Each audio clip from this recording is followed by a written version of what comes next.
sem voz. Você é daqueles que consegue entender uma piada na hora?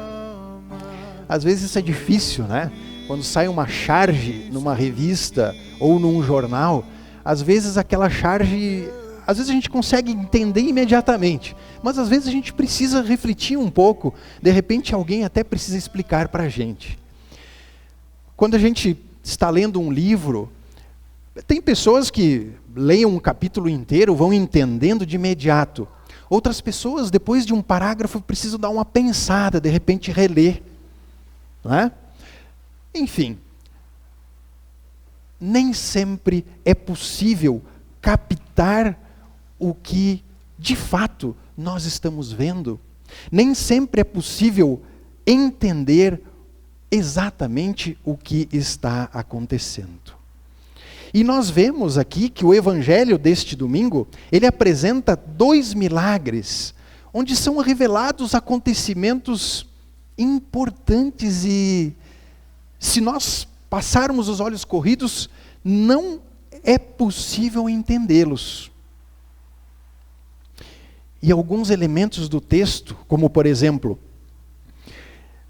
Jesus está sendo bem explícito no texto para que as pessoas, elas não contem. Jesus, inclusive, ele entra e se esconde no primeiro milagre em uma região, mas as pessoas acham Jesus quer o anonimato neste momento. Mas as pessoas não conseguem entender o que está por trás dessa divulgação.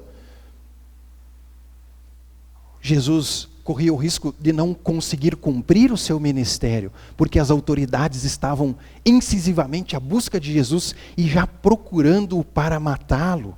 Por isso o segredo, mas isso não estava à vista das pessoas e elas não podiam entender o motivo pelo qual Jesus pede silêncio, pede que tudo seja encoberto e esteja no anonimato.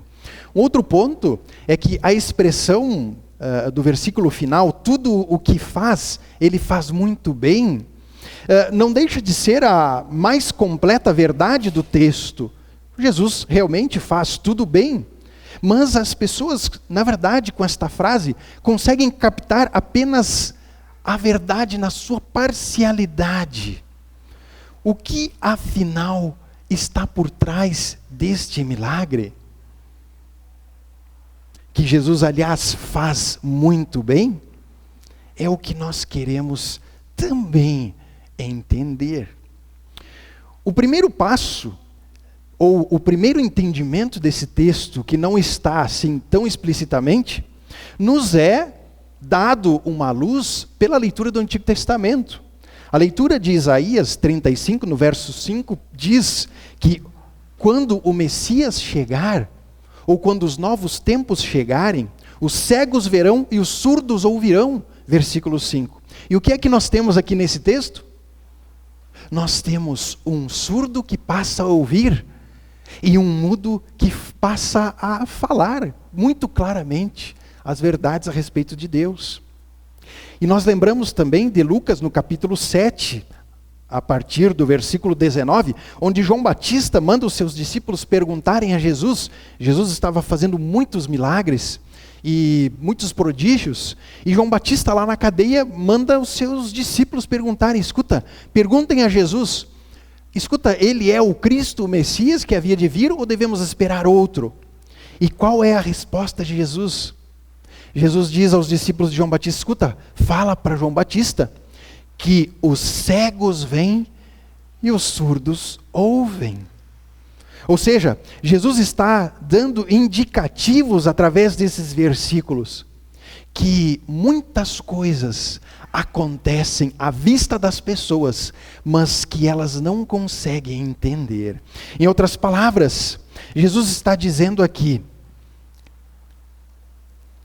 que na verdade o Messias, o Deus homem, o verbo que se fez carne e habitou entre nós, está no meio das pessoas. E as pessoas admiradas e animadas, envolvidas pelas suas adversidades, os seus problemas serem sanados, as suas doenças serem curadas, essas alegrias que são tão importantes também, mas acabava obscurecendo a verdade por trás deste milagre, que na verdade estava revelando algo muito maior e que as pessoas não conseguiam ver. Um outro aspecto também do nosso texto ou outro ensinamento, é que esta mulher estrangeira, ela estava totalmente desprovida de descendência judaica. Ou seja, esta mulher, em uma situação comum, nunca seria atendida em qualquer demanda por qualquer judeu.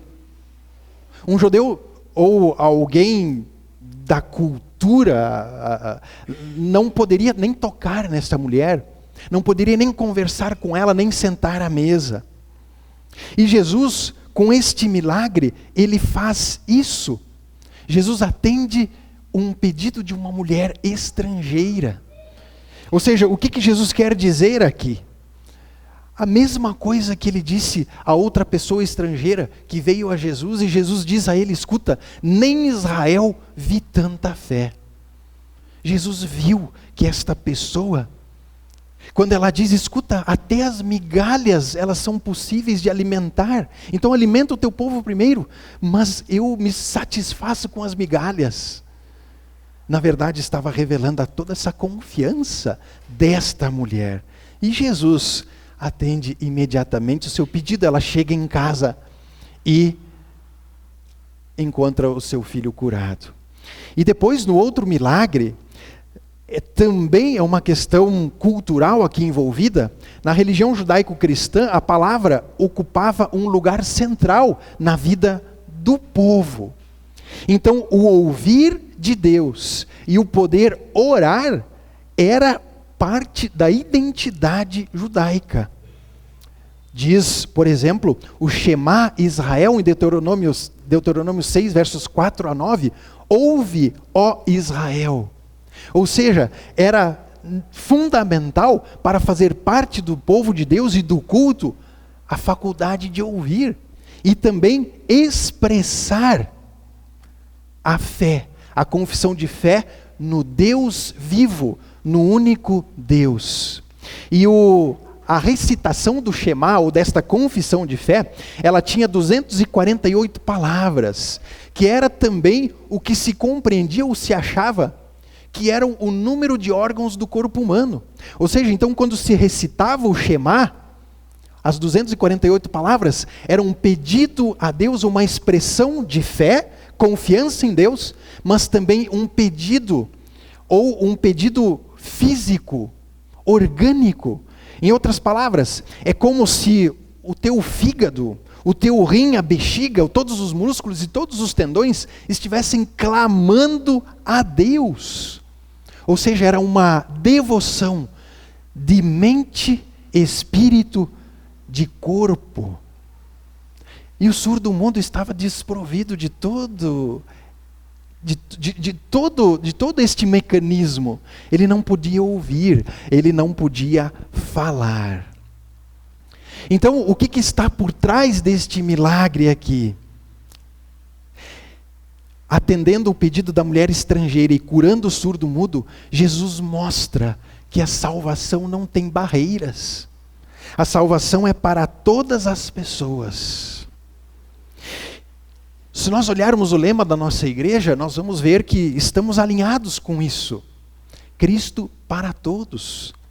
Se nós olharmos os estatutos da nossa congregação, nós vamos ver que também ele está alinhado com este propósito. Porque está escrito lá, né, que a congregação existe para proclamar a fé no único e suficiente Salvador. Se nós olharmos para o nosso culto e a nossa liturgia, nós vamos poder ver que também ela está alinhada com este propósito. Mas nós precisamos nos perguntar se nós realmente estamos alinhados com este objetivo. Se nas nossas vocações, as quais nós somos chamados por Deus, como pais, como trabalhadores, como profissionais, como vizinhos, amigos, parentes, se nós estamos realmente comprometidos com esta verdade. Se o nosso corpo fala, o nosso fígado, o nosso rim, os nossos músculos, os nossos tendões exalam esta fé, esta certeza. E as nossas palavras proclamam estas verdades.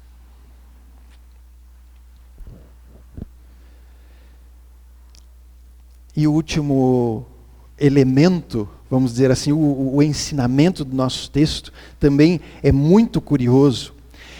Diz respeito ao fato de Jesus tocar, cuspir, né, ele cuspir e colocar cuspe na língua daquele mudo. Ele toca nas orelhas do surdo. E nós vemos que esta é uma prática muito comum de Jesus. Por exemplo, lá em Lucas capítulo 13, Jesus cura o leproso e também toca nele, contrariando todas as regras da época, inclusive as regras sanitárias, né? Não se podia nunca tocar em alguém com aquele tipo de doença. Mas Jesus toca aquele leproso.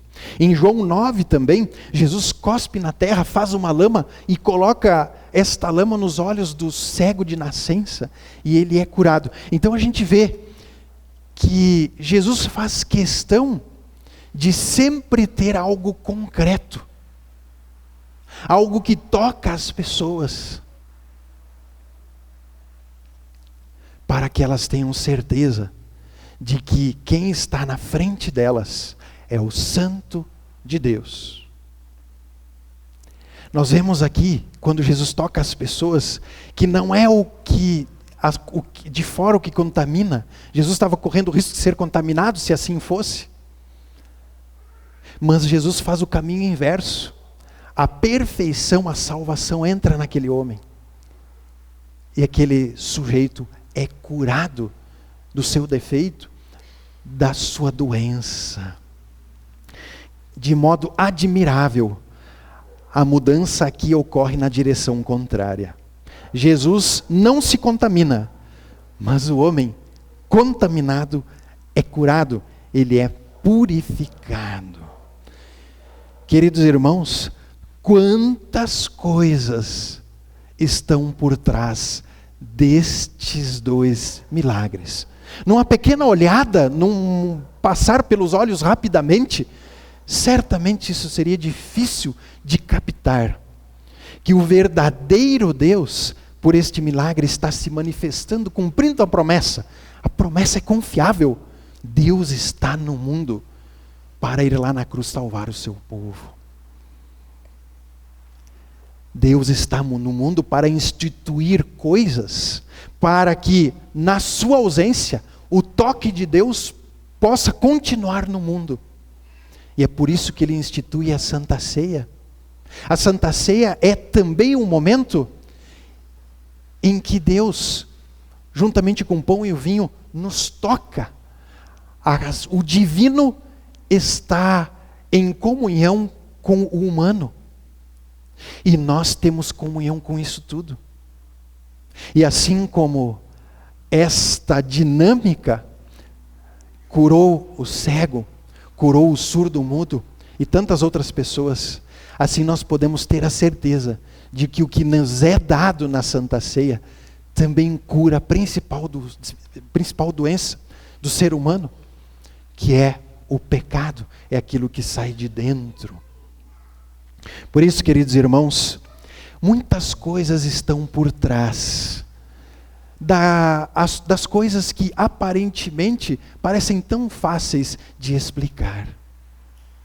Esses dias, depois que o Jonas faleceu, eu até no comunicado coloquei que, poxa vida, né? O Jonas, o esposo da Josiane, que oramos praticamente durante um ano inteiro. Ele acaba de falecer, né? E ofereci os nossos sentimentos a Josiane e toda a família. E alguém colocou bem embaixo assim: pois é, pastor, então o verdadeiro milagre aconteceu. E eu fiquei pensando, puxa vida, eu não tinha pensado nisso. Nós oramos tanto para que Deus operasse um milagre no Jonas, para que realmente ele pudesse estar entre nós. Mas o milagre deixou de acontecer? Não. O verdadeiro milagre aconteceu.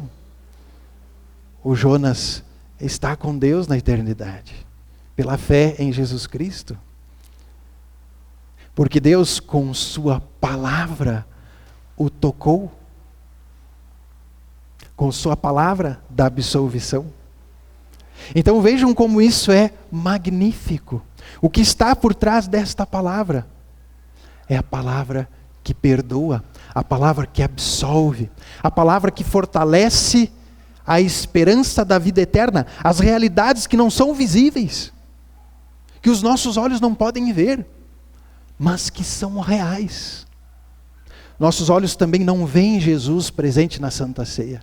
Não veem Jesus batalhando por nós, enviando os seus santos anjos para preservar a nossa fé diariamente. Coisas que nós não podemos ver, mas que estão ali, a todo instante, a todo momento, promovendo as coisas que também muitas vezes não conseguimos perceber.